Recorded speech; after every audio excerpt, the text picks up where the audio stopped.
కొడుకు నవీన్ సార్ చెప్పాడు బాగా తెలువా. సో ఎందుకు అంటే ఈ బాబు ఫస్ట్ నుండే గవర్నమెంట్ స్కూల్లో చదివాడు.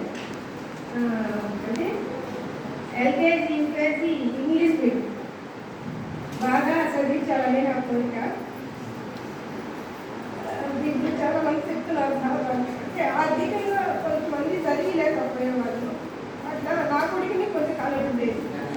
అట్లా చదివిలేక గవర్నమెంట్ స్కూల్లో పెట్టలేక ఇంకా మంచిగా బాగుంటే బాగుంది టీచర్ కాలేజన్నా చాలా బాగా చదువుతాడేమని కలగలు కనేదని. కానీ చిన్నప్పటి నుండే బాబు బాగా తెలియ ఏదైనా అర్థం కాలేదు. సో అలాంటప్పుడు ఇక్కడ సీట్ దొరకడం కష్టం అన్నాడు. కానీ ట్రై చేశాడు. 10th లో వచ్చి పాస్ అయ్యాడు. ఎంత సులభైనా తను ఏదో చదువుతాడు. అట్లాగా టీవీలు ఫోన్లో ఉంది. అంటే ఫోన్లో చాలా బిజీగా ఉండడం, మేము బిజీగా ఉండడం, పేరెంట్స్గా పిల్లల్ని పట్టించుకోవడం వల్ల వాళ్ళతో కరెక్ట్గా మనము అంటే గట్టిగా తీసుకుని ఎప్పుడైనా పేరెంట్స్ మాట్లాడలేకపోతారో పిల్లలు ఆటోమేటిక్గా మన నుండి డైవర్ట్ అవ్వడం స్టార్ట్ అవుతుంది. అది నాకు అర్థమైంది. సో కొంచెం పెరిగితే అంటే చిన్నప్పటి నుంచి కూడా ఉంటారు. కానీ వీళ్ళు హాస్పిటల్ మీద ఇన్ఛార్జ్ వాళ్ళు అలా ఉన్నారు. బట్ ఎప్పుడైతే ఇప్పుడు సార్వాళ్ళ దగ్గరికి వచ్చిన తర్వాత బాబు రోజు సైకిల్ దొక్కుని వచ్చేవాడు. అది ఇక్కడ ఎస్వి నగర్ దగ్గర.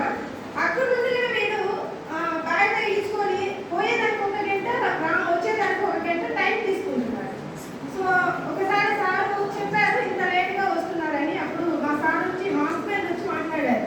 హాస్టల్లోనే కొంచెం మాకు ఇస్తే బాబు రాలేక వచ్చేదాకా లేట్ అవుతుందని.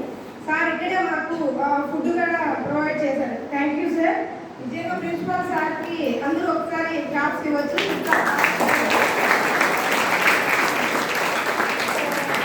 తల్లిదండ్రులు నిజంగానే ఎంతో కష్టపడి పిల్లలు ఆ స్థాయికి రావాలా ఈ స్థాయికి రావాలా అనుకుంటున్నారు. ఎందుకు మనం పెద్ద చదువులు చదవలేదు కాబట్టి. సో ఇంత మంచిగా ఇంత ఈ కాలేజీలో సీటు దొరకడం అంటే అదృష్టమే.